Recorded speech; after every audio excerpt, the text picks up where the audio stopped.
हरे कृष्ण कृष्ण कृष्ण हरे हरे हरे राम राम राम हरे। जय जगतगुरु शिल प्रभुपाद की जय, श्री गुरु महाराज की जय, इस्कन गुरुबिंदो की जय, निताय गौर सीतानाथ प्रेमानंद। हरे कृष्ण। প্রশ্ন উত্তর। আমিষ আহার মহাপাপ। আজ আমিষ আহার নিয়ে যে এতদিন 54টা প্রশ্নের উত্তরও আপনারা সবাই শুনেছেন শাস্ত্র সম্বন্ধে। আজ 54টা প্রশ্ন শেষ। এই আমিষ নিয়ে যত প্রশ্ন ছিল তার উত্তর সব দেওয়া হয়েছে। আজকের 54খানা প্রশ্ন আজকের আমরা শুনে নিই, পরে আবার দেখছি কি নিয়ে আলোচনা করা যায়, আপনাদেরকে কি আপনাদের কল্যাণের জন্য কি জানাতে পারি। হরে কৃষ্ণ। শাস্ত্র মতে কী বলা আছে মানুষের কল্যাণের জন্য, সেই সম্পর্কে সেই বিষয়ে কি আলোচনা করা যায় আপনাদের জন্য। হরে কৃষ্ণ। প্রশ্ন 54। হিন্দু ধর্মে জীব হত্যা নিষিদ্ধ, কিন্তু মুসলমান ধর্মে জীব হত্যা ধর্ম, অথচ আল্লাহ শব্দের অর্থ হচ্ছে শান্তি, কিন্তু জীব হিংসা তো শান্তির দ্যোতক নয়। সুন্দর প্রশ্ন। দেখি আচার্যরা কি বলছে শাস্ত্র মতে। উত্তর: না, কোনো ধর্মে জীব হত্যা ধর্মই নয়। মুসলমানদের ধর্মগ্রন্থ কোরআনে বলা হয়েছে, এদের মাংস আর রক্ত আল্লাহর কাছে পৌঁছায় না, কিন্তু তোমার ভক্তি তার কাছে পৌঁছায়। সূরা, মুসলমানদের একটা গ্রন্থ আছে সূরা বলে, সূরা 21 শ্লোক 37। কিন্তু মুসলমানেরা তাদের ধর্মীয় উৎসব পর্বে মাংস আর রক্তের কাণ্ড কারখানা ছাড়া কিছুই বোঝে না। হিন্দুদের ধর্মগ্রন্থ মহাভারতে বলা হয়েছে, যে ব্যক্তি মোহ প্রভাবে পুত্র মাংস তুল্য অন্য জীবের মাংস ভক্ষণ করে, সে অতি জঘন্য প্রকৃতির, এবং তার সেই জীব হিংসা কর্মই বহুবিধ পাপজনিতে জন্ম গ্রহণ করবার একমাত্র কারণ বলে নির্দিষ্ট হয়। অনুশাসন পর্ব 114 অধ্যায়ে ভীষ্মদেবের উক্তি, কিন্তু হিন্দুরা পিশাচ তুল্য আমিষ প্রিয় হয়ে পড়েছে, তাই তারা সহজে মাছ মাংস ছাড়তে পারে না। ভাতের সঙ্গে রক্ত মাংস হাড়পিণ্ডের একটু কোনো পদ না থাকলে যেন ভুরি ভোজে কোনো শান্তি হয় না। তারা প্রচার করে বেড়াচ্ছে মাছ বাঙালির প্রিয় খাদ্য, কিন্তু প্রকৃতপক্ষে সেই মাংস ভক্ষণ রূপ পাপ কর্ম বা জীব হত্যার রূপ পাপ কর্মের ফলে তাকে অবশ্যম্ভাবী রূপে অশান্তি, উদ্যোগ আর মারাত্মক যন্ত্রণায় কবলিত হতে হবে। এটি বিধির অমোঘ বিধান, যে কথা বেদ শাস্ত্র নির্দিষ্ট রয়েছে।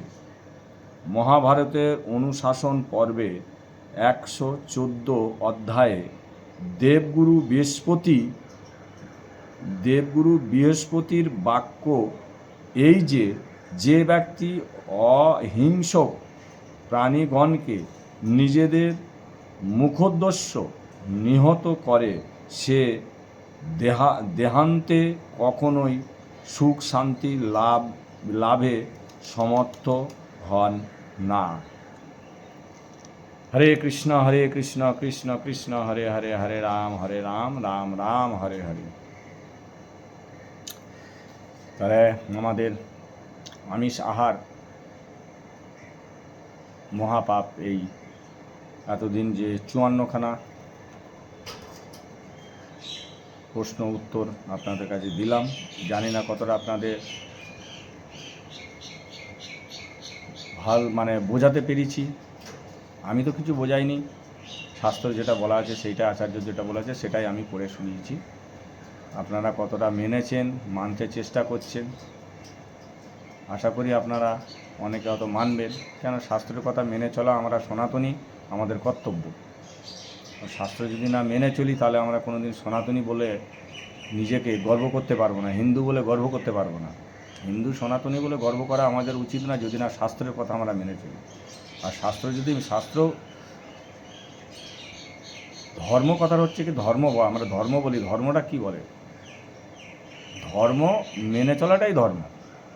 অতএব ভগবানের আদেশ মেনে চলাটাই হলো প্রকৃত ধর্ম। আমরা যদি ভগবানের আদেশ না মেনে চলি তাহলে আমরা কি করে আর সনাতনী হলাম, কি করে হিন্দু হলাম? চেষ্টা করতে হবে আমাদের, একদিনে সব কিছু হয় না। এতদিনে আমাদের জানা ছিল না অনেক কিছু ব্যাপার, পিছনে আমাদের অনেক কাহিনী আছে, যার জন্য আজকে আমরা এই পরিস্থিতিতে পৌঁছে গেছি। মাছ মাংস খাচ্ছি, খাচ্ছি, কিন্তু এটা আমাদের প্রকৃত সনাতনীর খাদ্য নয়, হিন্দুর এ খাদ্য নয়। আমরা এর মধ্যে অনেক কাহিনী আছে, সেটা বলতে গেলে অনেক সময় লেগে যাবে। অনেক আছে, আমাদেরকে বাধ্য করা হয়েছে, এরকমই কিছু ব্যাপার আছে। এবার অনেক বৃত্তান্তর আছে তার মধ্যে। সেই জন্য আজকে এই পরিস্থিতি, কিন্তু এই পরিস্থিতিতে আজকে সুযোগ এসছে। জগৎগুরু শিল প্রভুপাদের কৃপায় আমরা এই অনেক শাস্ত্রর ব্যাখ্যা কি যে আছে, সেই শাস্ত্রের ব্যাপারে আমরা জানতে পারছি। সেই জন্য আমাদের চেষ্টা করা উচিত, প্রকৃত আমাদের যে খাদ্য সেটাকে গ্রহণ করা উচিত, আমাদের প্রকৃত যেটা কর্ম সেটা করা উচিত। এটা সবার কাছে অনুরোধ করব, আপনারা মেনে চলার চেষ্টা করুন। কল্যাণ দেখুন, একটা জিনিস হলো কি, পাপ যদি না করি, পাপ কাজ না করি, পুণ্যের চিন্তা করতে হবে না। কারণ পুণ্য সবসময় আমাদের দোরগোড়ায় বসে আছে। শুধু পাপে আমরা যদি আমাদের ঘরটাকে ভরিয়ে রাখি তাহলে পুণ্য প্রবেশ করবেটা করতে, এটাই হচ্ছে সবচেয়ে বড় কথা। আমরা বাড়ির মধ্যে তো মাছ মাংস রান্না করছি, ভক্ষণ করছি, তা সেখানে পাপ কাজ করছি, তা সেখানে পুণ্যটা আসবে কোত্থেকে? পুণ্য আসার জন্য তো তার সামনে জায়গাটা ক্লিয়ার করতে হবে। পুণ্য তো সবসময় আমাদের দোরগোড়ায় অপেক্ষা করছে, কিন্তু আমরা পাপে ভরেই দিয়েছি, সেই জন্য পুণ্য প্রবেশ করতে পারছি। এটা আমাদের চিন্তা করতে হবে। যাই হোক, আজকের শেষ এটা নিয়ে। এরপরে আছে অবৈধ যৌন মহাপাপ, অবৈধ সঙ্গ। এরপরে চেষ্টা করব, দেখি এটা আপনাদের সামনে তুলে ধরার জন্য। অবৈধ সঙ্গটা থেকে কীভাবে বাঁচা যায়, তাতে করলে কি কি পাপ, তার প্রশ্ন কি আছে, কি বলছে প্রশ্ন এবং উত্তরে কি বলছে, শাস্ত্র মতে কি বলছে আচার্যরা, এটা আমরা অবশ্যই জানা আমাদের দরকার। যেগুলো আমাদের পাপ কাজ যেগুলোতে হয় সেগুলো আমাদের জানা অবশ্যই দরকার। কারণ পাপ থেকে আমরা যদি পাপ কর্ম যদি না করি, অবশ্যই আমরা মহাপ্রভুর নির্দেশ মেনে যদি হরিনাম করি, অবশ্যই আমরা ভগবত ধামে ফিরে যেতে পারব। আমরা একটা জিনিস জানতে হবে, আমরা কিন্তু যে যেখানে জন্ম করেছি আমাদের কর্মগুলি, এটা আমরা ভুলে গেলে হবে না। আমরা যেখানেই জন্ম করেছি, গ্রহণ করেছি, পিঁপড়ে হয়ে হই, কুকুর হয়ে হই, আর যে কোনো 84 লক্ষ জনের মধ্যে যে যেখানে জন্মগ্রহণ করছে আমাদের কর্মফলে। কেউ রাজার ঘরে জন্ম করছে, কেউ ভিখারি হয়ে জন্ম করছে। যে যে সাজা পাচ্ছে, আমরা যে কষ্ট ভোগ হচ্ছে আমাদের, এটা কিন্তু আমাদের কর্মফলের হচ্ছে। কেউ এর জন্য দায়ী না, আমরা নিজেরাই দায়ী। প্রত্যেকে আমরা নিজেরাই দায়ী। কেউ গরিব ঘরে ভিখারি ঘরে জন্ম নিচ্ছে, একই সময় জন্ম নিচ্ছে, কেউ রাজার ঘরে জন্ম নিচ্ছে, কেউ ব্রাহ্মণ ঘরে জন্ম নিচ্ছে। কেউ মহান ভক্তর ঘরে জন্ম নিচ্ছে, সবাই কিন্তু আমরা কর্মফল, এটা আমাদের মাথায় রাখতে হবে। আমরা এর জন্য কেউ দোষী নয়, আমরা নিজেরাই দায়ী তার জন্য। অনেকের মা বাবাকে বলে, তোমরা আমাকে কি করেছো, কি আমার জন্য করেছো, হ্যাঁ কী করেছো মানে তাদের দরকারটা কি, গাড়ি বাড়ি টাকা পয়সা এইসব তাদেরকে করে দিতে হবে। আরে বাবা এটা তো হবে না, তুমি তাহলে রাজার ঘরে জন্মগ্রহণ করতে পারতে, কিন্তু তোমার কর্মগুণে তুমি এই গরিব ঘরে জন্মগ্রহণ করেছো। অতএব তুমি এই আশা করছো কোত্থেকে? যেখানে জন্মগ্রহণ করেছে, এই জন্মটাকে মানুষ জন্ম পেয়েছে, এটাই হলো সবচেয়ে বড় কথা। মানব জন্মটাকে সার্থক করতে হবে। সার্থক কীভাবে হবে? মহাপ্রভুর আদেশ মেনে, ভগবানের আদেশ মেনে চলতে হবে, হরিনাম করতে হবে। কলিযুগের জন্য হরিনাম সর্বশ্রেষ্ঠ। হরে কৃষ্ণ কৃষ্ণ কৃষ্ণ হরে হরে, হরে রাম রাম রাম হরে হরে। জয় জগৎগুরু শিল প্রভুপাদ কি জয়, শ্রী গুরু মহারাজ কি জয়, ইস্কন গুরুবৃন্দ কি জয়, নিতাই গৌর সীতানাথ প্রেমানন্দে। হরি হরি বল। হরে কৃষ্ণ।